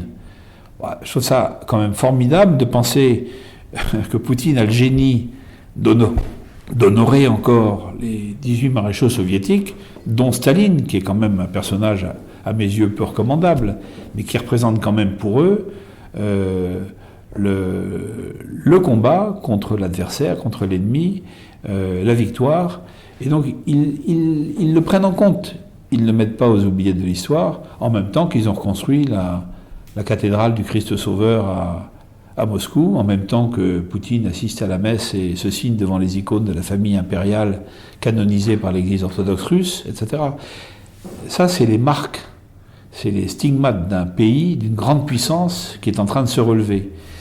Et je comprends que ça indispose les États-Unis d'Amérique, qui eux sont un petit peu bouffés par le consumérisme, par McDo et d'autres défauts inhérents, qui demeurent quand même une grande nation, qui ne devrait pas d'ailleurs oublier qu'elle doit son existence et sa liberté au roi Louis XVI, qui en a permis le développement initial. Mais je veux dire, il faudrait avoir l'intelligence aujourd'hui de regarder la menace globale mondiale. Quelle est-elle ? Moi, je prétends que c'est l'islam. Je pense que les Chinois en sont conscients, les Russes en sont conscients, les Européens en sont conscients, ou de plus en plus conscients, les Américains en sont conscients. Alors, arrêtons nos petites visions géopolitiques limitées. La mauvaise compréhension de nos intérêts pour adopter au contraire une vraie vision stratégique globale nécessaire. Sinon, on va être demain victime du cancer vert qui a déjà commencé à nous grignoter. Moi, je ne rêve pas de ça pour mes enfants et mes petits-enfants. Je ne sais pas quelle est votre position à vous, mais je rêve quand même d'autre chose. Donc, arrêtons. Et pour ça, commençons par faire une Europe forte, une Europe sûre de ses valeurs, une Europe politique, où le dialogue politique soit permis de l'Est à l'Ouest, et le dialogue d'ailleurs militaire derrière viendra automatiquement, naturellement. Alors, vous dites que l'ennemi mondial c'est l'islam. Moi j'aurais tendance à dire c'est plutôt l'islamisme. Parce que quand j'allume mon poste de télé, c'est plutôt les amis de Bernard-Henri Lévy plutôt qui me font plutôt penser que c'est eux le bacille dissolvant. Toutes ces séries américaines débiles qui ont décérébré nos enfants. Alors, est-ce que nos enfants ils ont vraiment envie de devenir musulmans, ou est-ce que c'est la culture américaine et tout ce qui est véhiculé par Washington, tout ce qui est véhiculé par New York, par les séries, etc., qui aujourd'hui ont détruit plutôt l'homme blanc d'Occident? Alors vous avez raison, et en même temps, je voudrais préciser mes propos, mais en même temps, je souscris à ce que vous dites. Je reviens à mon discours de Solzhenitsyn aux étudiants d'Harvard en 78, qui a gardé toute son actualité. J'invite vos auditeurs, vraiment, il vient d'être réédité, je les invite à l'acquérir, c'est un petit opuscule pas cher. Il faut le relire avec un stabilo ou un crayon pour souligner un certain nombre de choses, mais tout y est. Alors c'est vrai. Alors, un mot sur l'islam ou l'islamisme. Pour moi, l'islam a une vraie nature qui est une et indivisible. Donc il n'y a pas d'islamisme, il y a simplement des musulmans qui le sont plus que d'autres. C'est un point de vue personnel. Je crois que je connais assez bien non pas cette religion, mais ce système de pensée et ce système social qui s'impose par la force et par la terreur quand c'est nécessaire et quand il est en mesure de le faire. Il y a des musulmans très bien. À titre individuel, j'en connais un certain nombre qui sont des amis et que je respecte parfaitement pour leur authentique humanité. Mais je reste sceptique sur le système lui-même qui permet tous les abus et qui est donc un système fondamentalement totalitariste pour moi. On s'en est beaucoup servi, et les Américains notamment, pour combattre le communisme. C'est les Américains qui ont créé Ben Laden, il ne faut pas l'oublier. C'est les Américains qui ont utilisé les talibans, les premiers, en Afghanistan, contre l'armée rouge à l'époque, etc. Alors tout ça, c'est une chose. Je partage complètement votre sentiment sur la décadence, entre guillemets, de l'Occident, américanisé par la culture Coca-Cola et McDo, on va dire, et des séries américaines qui obnubilent nos adolescents. Tout ça, c'est vrai. Et je vous dis, relisons Solzhenitsyn, il nous décrit tout ça très clairement. Mais aujourd'hui, je pense que c'est pas parce que Bernard-Henri Lévy a envie que nous nous soumettions que nous allons nous soumettre. Alors là, il faut lire Houellebecq et son dernier ouvrage, Soumission, qui est formidable, parce que c'est le film de ce qui nous attend si nous ne faisons rien. C'est le film de ce qui nous attend si nous ne faisons rien. En jouant, en s'appuyant sur des élites qui n'en sont pas, qui sont gangrénées, qui sont pourries jusqu'à la moelle, et qui vont préférer se soumettre et de réserver un avenir de dimitude et de servitude à leurs enfants et petits-enfants, plutôt que de combattre. Donc, moi, je ne suis pas de ce camp-là. Je préfère mourir les armes à la main pour mes enfants et mes petits-enfants que de les laisser se préparer à un avenir de serfs demain. Surtout que ce ne seront pas des serfs chrétiens, mais ce seront des serfs d'islam. Donc, on a vu ce que ça donnait. Il y a eu en Europe des montées de l'islam assez loin. Hein. Moi, je fréquente beaucoup la Serbie, la Bosnie. Et je peux vous dire que vous avez d'authentiques musulmans qui sont d'authentiques Européens, de souche, convertis il y a des siècles. Certains reviennent à la chrétienté, certains n'y reviennent pas. Et vous trouvez aussi parmi eux des djihadistes nombreux qui vont prendre les armes en Irak ou en Syrie aujourd'hui. Donc, je pense que ce problème est mondial aujourd'hui. Il faut le traiter de manière intelligente. On a une occasion de faire largement une certaine union au-delà des frontières et des intérêts qui nous divisent sur ce problème qui est gravissime, qui se présente, qui est à nos portes, qui est déjà chez nous. On en parlait à propos de l'armée française tout à l'heure. Vous pensez que la France est en guerre aujourd'hui ? Ah oui, je pense que la France est en guerre aujourd'hui. C'est une guerre différente, c'est une guerre qui est à visage multiple, qui est une guerre totalement asymétrique, mais nous sommes en guerre. Bien sûr que nous sommes en guerre. Nous venons de vivre en janvier des événements sur lesquels je ne vais pas revenir. Je ne suis pas du tout Charlie, hein, on peut en discuter, mais des événements graves. Ces événements vont se reproduire demain ou après-demain, inéluctablement. Pas sous cette forme-là, sous une autre forme. Mais nous allons connaître encore des heures difficiles. Si demain il y avait une insurrection dans les banlieues comme on l'a connu en 2005, on appelait ça les émeutes du Ramadan, enfin stupidement d'ailleurs les émeutes du Ramadan, ça n'avait pas grand-chose à voir, mais enfin pendant quasiment 3 semaines, la France, dans certaines de ces banlieues, a été à feu et à sang, disons ça comme ça. Est-ce que vous seriez favorable à l'intervention de l'armée dans les cités ? Au départ, l'armée n'est pas faite pour ça, mais si c'est la condition, parce que la police ou la gendarmerie sont débordés du rétablissement de l'ordre et de l'éradication du mal, oui, évidemment. J'aimerais revenir. Oui, Eugène ? Oui, juste pour une petite polémique, vous ne pensez pas que l'armée française est déjà châtrée d'avance par le syndrome de la bataille d'Alger ? Non, parce que les conditions ne sont pas les mêmes, c'est différent. Mais je vais vous dire, je pense, moi, mais c'est une intuition, je ne suis pas devin, je ne suis pas prophète, je suis un citoyen comme un autre, mais je pense que nous allons au-devant de grandes épreuves. Je pense que nous allons au-devant de grandes épreuves.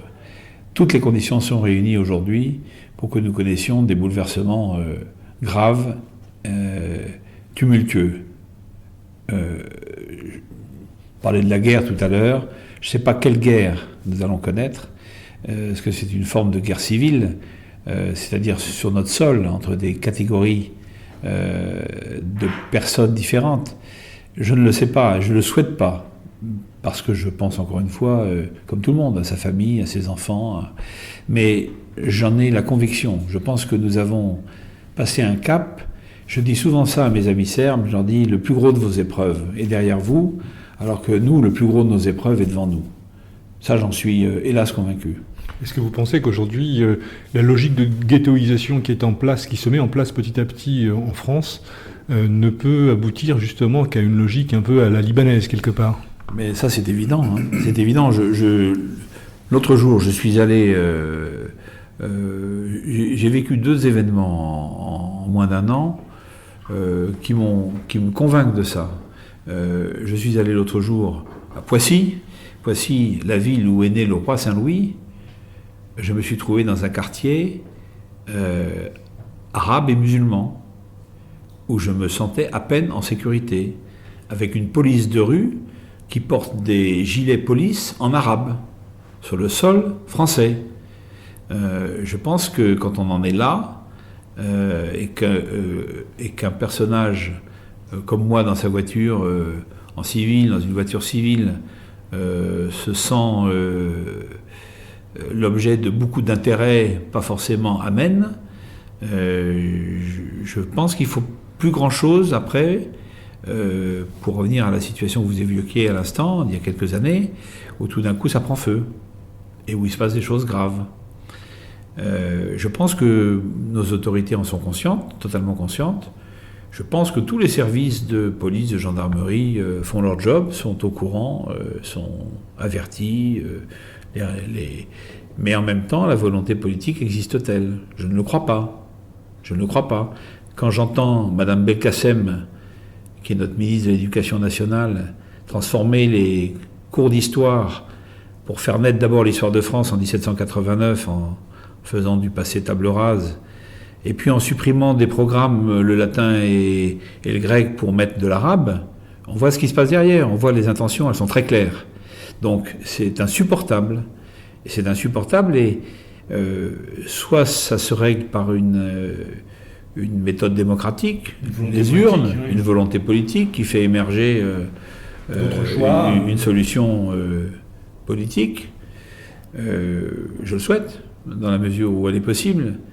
Mais je ne suis pas certain qu'elle soit encore possible. On a peut-être allé trop loin. Pourtant, on peut aussi, dans l'analyse, se dire qu'il y a encore un peu plus de 50 ans, il y avait un département français qui était à grande majorité musulmane, même si tout le monde n'avait pas forcément les mêmes statuts.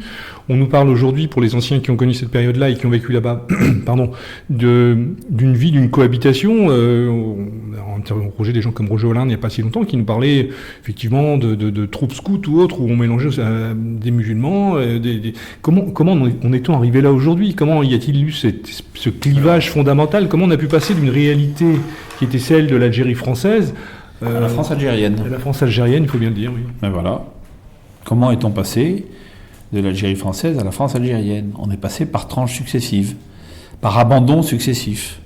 Il n'y a pas d'autre réponse à ça. Logique de culpabilité. Le premier abandon, quand il y avait les 3 départements français d'Algérie, ils avaient besoin d'une évolution, ils avaient besoin indiscutablement d'une révolution. Je pense qu'elle a été faite le 13 mai 58, et qu'à ce moment-là est née une Algérie nouvelle. Et après, il y a eu une rupture. Une logique idéologique. Une logique idéologique et une rupture, parce qu'à un moment donné, De Gaulle s'est dit je ne vais pas traîner ce boulet de l'Algérie à majorité musulmane dans la France.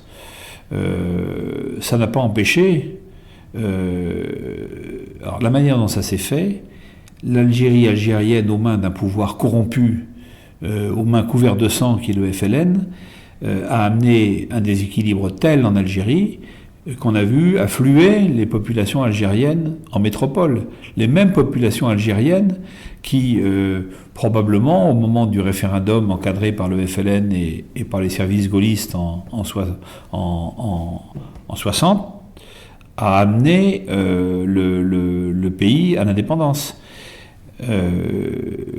La vraie solution aurait été une Algérie algérienne associée à la France, avec des élites formées par la France, des élites francophiles qui auraient maintenu des liens avec la France et auraient géré ce pays de manière normale et sur des bases de vrai développement et de vraie volonté de progrès, et pas pour s'en foutre plein les poches.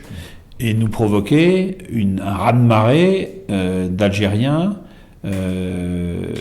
en France. On voit ça maintenant avec la Libye, parce qu'on a fait la même chose. Hein. On voit ça on a déstabilisé par la mauvaise décolonisation, si vous voulez, qui a été procédée dans l'urgence par la trahison, là aussi pour faire des coups et se débarrasser rapidement d'un problème. C'est dommage que De Gaulle ait fait ça. Il avait les moyens de faire autrement. Hein. C'est ça peut-être le plus gros reproche qu'on peut lui faire. C'est pas d'avoir coupé, entre guillemets, le cordon ombilical entre l'Algérie et la France. Il fallait peut-être le faire, mais pas dans les conditions dans lesquelles il l'a fait. Et donc maintenant, on en vit la directe conséquence. Et c'est nous qui sommes en train de devenir la France algérienne.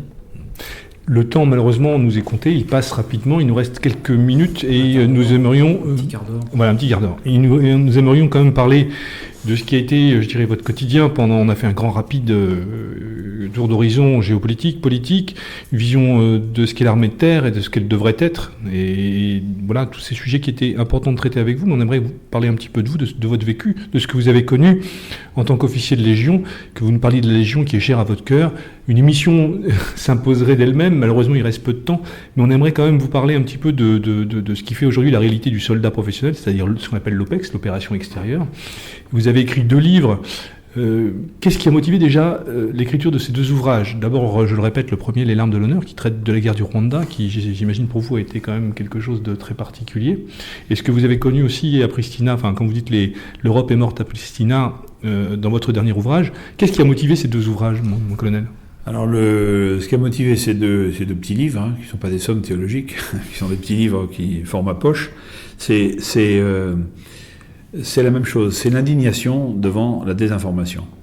Donc, ces 2 importants moments, évidemment, de ma vie militaire, tous les 2, parce que j'étais chef, en situation d'être chef, avec des vraies responsabilités de chef.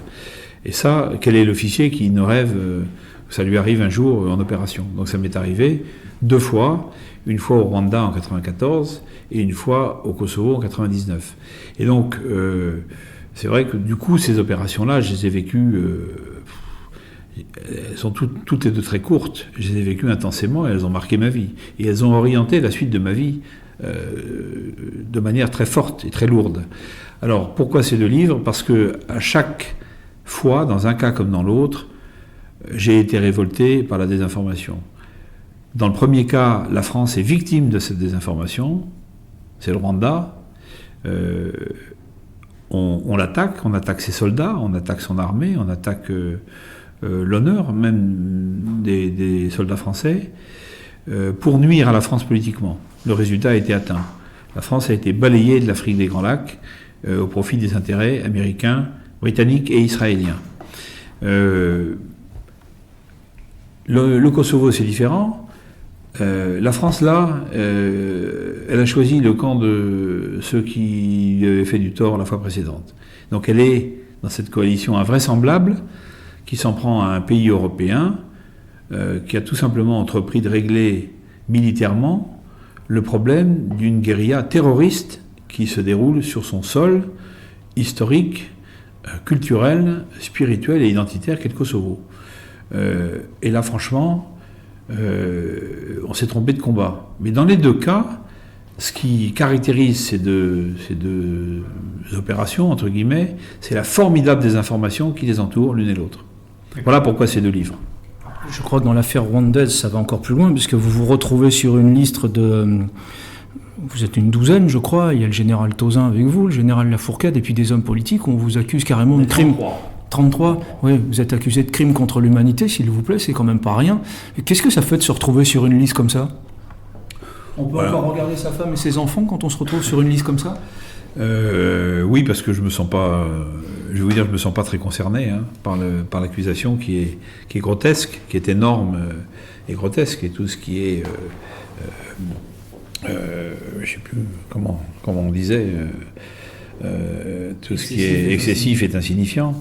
Et donc, non, c'est très désagréable. Ce qui est désagréable, c'est pas que ces accusations viennent d'un pouvoir qui s'apparente clairement au pouvoir totalitaire qui ont pris le dessus en Indochine, en Algérie ou ailleurs, hélas. Non, c'est que ce soit relayé par des Français.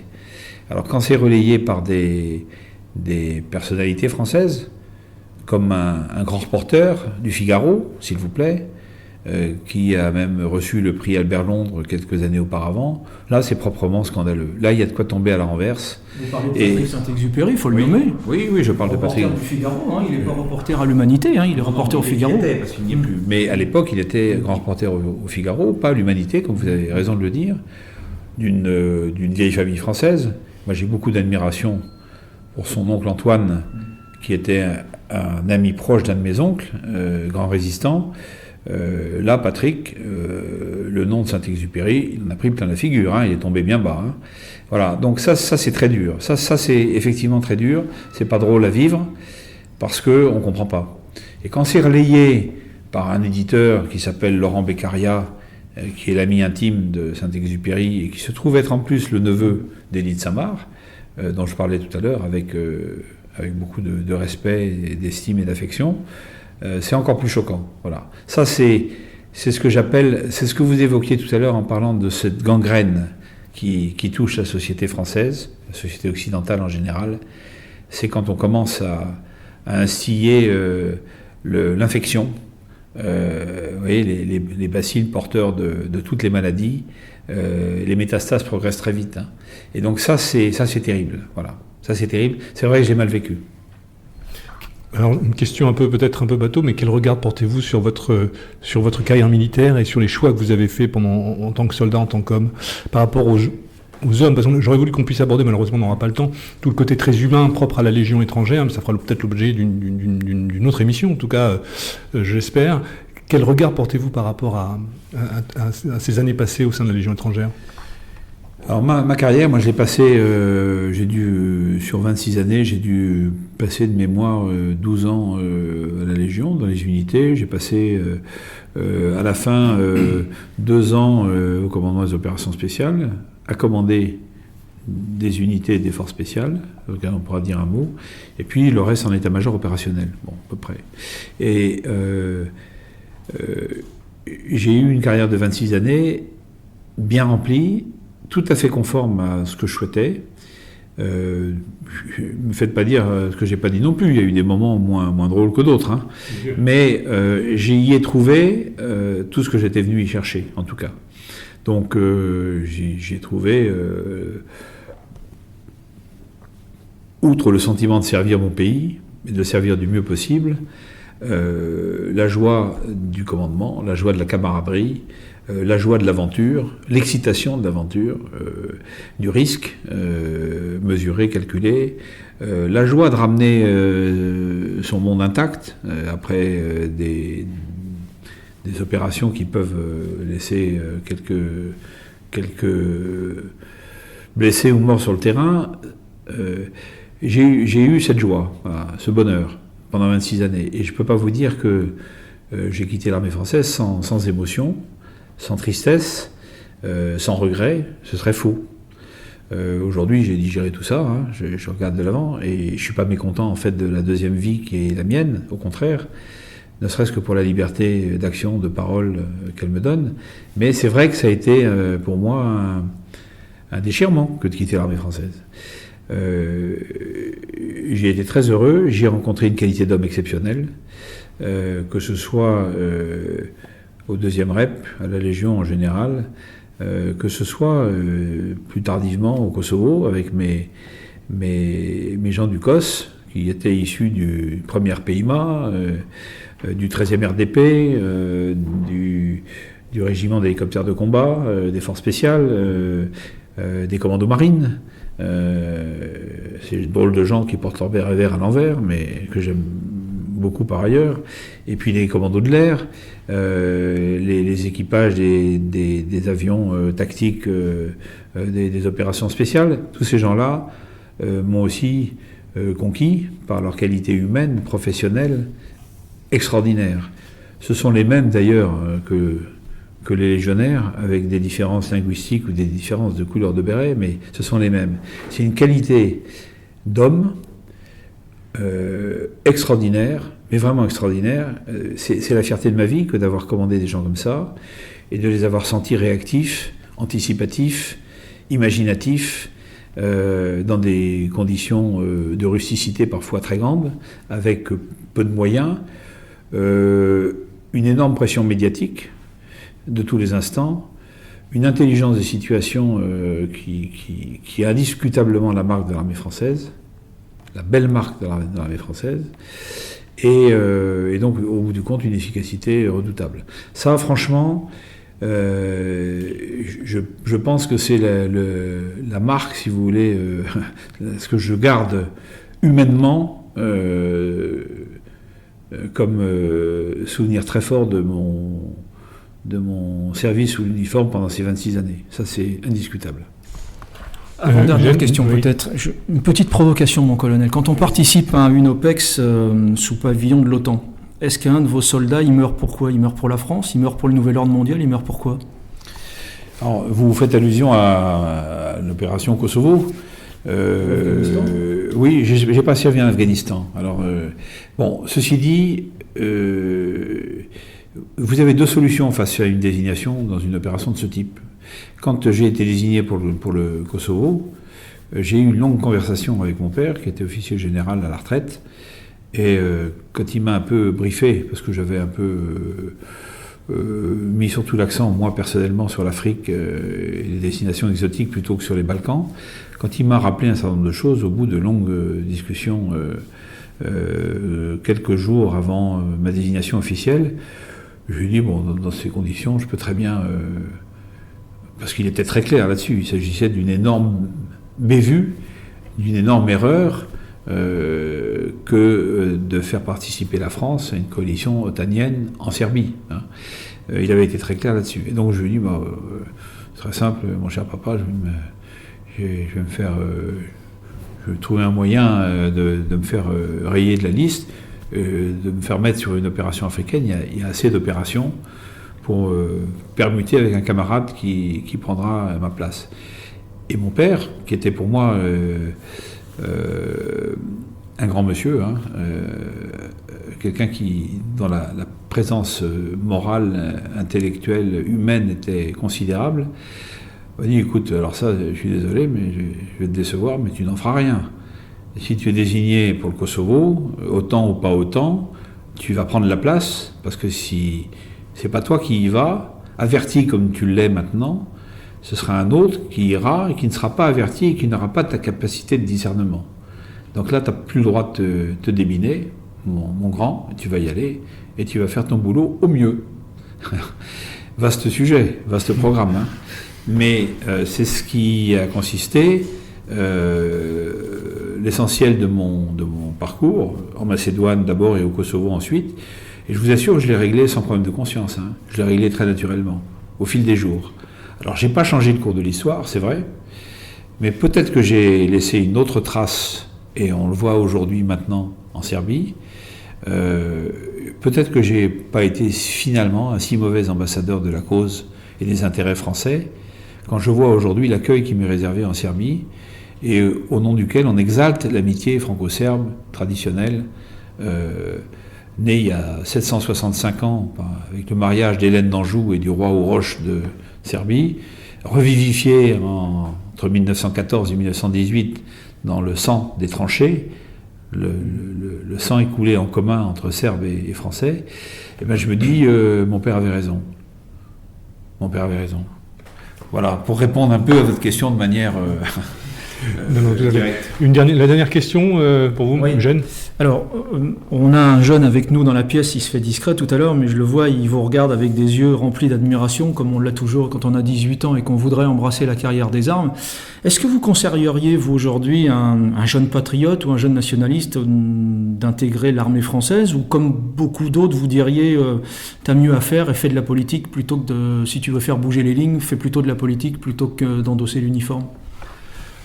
Je pense qu'il faut des deux, en fait. Donc, j'ai pas de conseils à donner à des jeunes, mais le jeune qui a envie aujourd'hui de rentrer, de choisir la carrière des armes, qu'il la choisisse, hein, il sera pas déçu. Hein. S'il veut aller jusqu'au bout de son engagement, il sera pas déçu. Ça, je vous le certifie. Alors, par contre, il faut qu'il choisisse la voie pas la voie de la facilité, il faut qu'il choisisse la voie de la mise à l'épreuve, de lui-même d'abord, en choisissant les bonnes unités, en choisissant les engagements, en choisissant...